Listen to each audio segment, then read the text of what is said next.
So I do this very short thing at the end of the show every night. It's called the cocktail moment. You might have seen it. It's a story in the day's news that I don't have a big spiel about. It's just a, wow, did you see that kind of thing. And on Monday, my cocktail moment was John McCain's daughter's column, Meghan McCain's column on the Daily Beast that was titled, "My Beef with Ann Coulter." And I quote, "I straight up don't understand this woman or her popularity. I find her offensive, radical, insulting, and confusing all at the same time."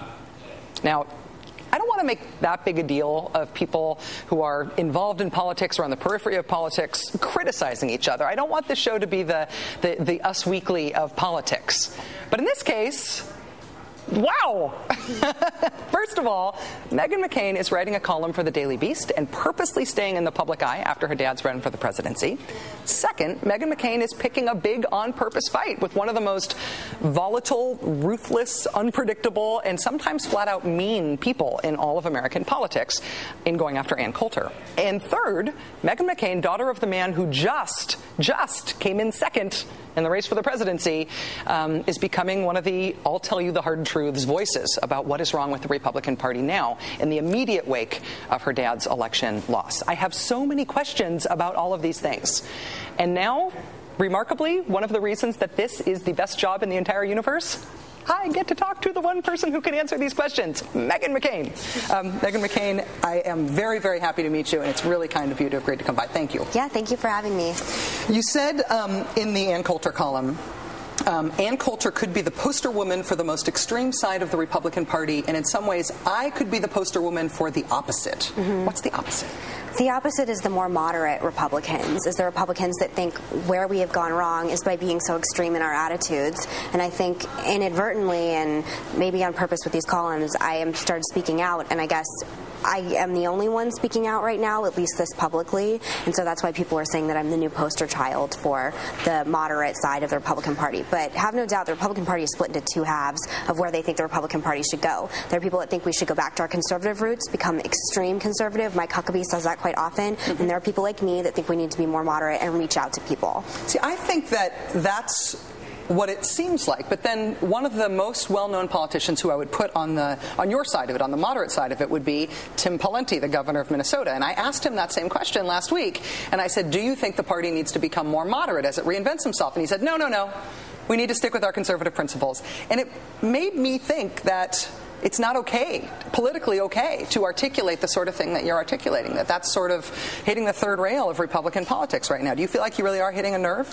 I do think I am, and I think also, but why I can't is I'm not running for office, and I will never run for office, and I love the Republican Party, and I'm trying to help it, and I know I have become controversial, and my statements are controversial, but I wouldn't be doing this if I didn't think it was important, period. Because I don't have to be doing this, but I love writing, I love the Daily Beast, and I've seen a lot, I've done a lot, and this is what I really believe. One of the reasons that I really wanted to talk to you is because when we think about presidential families and political families, we often think about, especially the young people in those families, trying to stay out of the public eye, trying to avoid becoming public people. But you have really sort of asked to be, as you say, this is the poster child for moderate republicanism. You have really chosen to be in the public eye. Was that a hard decision for you, or did it feel like the only obvious choice?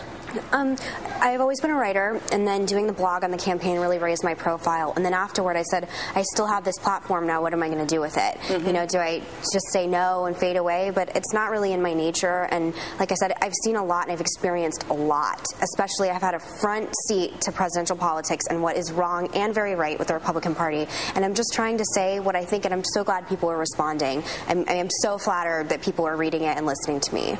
I imagine, when I try to put myself in your shoes, that it must have been, and it must continue to be, hard to see your dad criticized, especially with the sort of gloves-off criticism that you get in a presidential campaign. But yet, in your career, you're picking a fight with Ann Coulter.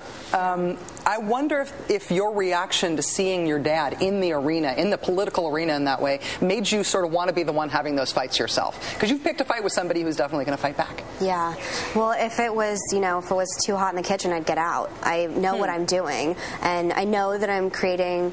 I know she probably will respond. She already has, but I'm sure she'll respond harder. But this dialogue should take place. It should. I think that, oftentimes, and I think it's relevant because I am a Republican. I still consider myself a Republican, and that's why it's relevant, because I'm someone within the party criticizing itself. But unless we have dialogues, unless Republicans can come on shows like yours, unless, you know, people like you can go on Fox, we're never going to create a dialogue, and we're never going to meet in the middle. And I think there's extreme on both parties, and I hate extreme. I don't understand. I have friends that are the most radically conservative and radically liberal people possibly ever, and we all get along. We can find a middle ground. And I think it's a generational thing. I'm 24, and I think possibly people that are in their 50s, 60s, you know, 70s, it's different. On the issue of the age divide, and I guess I think about this in terms of politicians and in terms of just regular folks. I know, for example, because I follow you on Twitter, that you met with a New York realtor today, that you're looking for a New York apartment. I know when you talk to your parents on the phone. Like, I know all these really specific things about you. And you probably know a lot of things about me from Twitter. I wonder if that's one of the big age divides, that younger people, we just have a totally different expectations about what counts as a private life and what we'll let people know about ourselves. And maybe that has some political manifestations, too, that older politicians or sort of old generation politicians aren't willing to let people know anything about themselves. Yeah, I definitely think that's a generational thing, definitely. I mean, my father's Twittering a lot, which I think is really funny, and my mom Twitters now, too. But I think for me personally, part of it's my personality. Like, my friends always joke that if you meet me in an elevator, I'll tell you my life story and all my secrets, because I don't really have any. And I'm open. That's why I love blogging, and I blogged about my dating life. I love being open. I love telling people my experiences, because I think people are curious.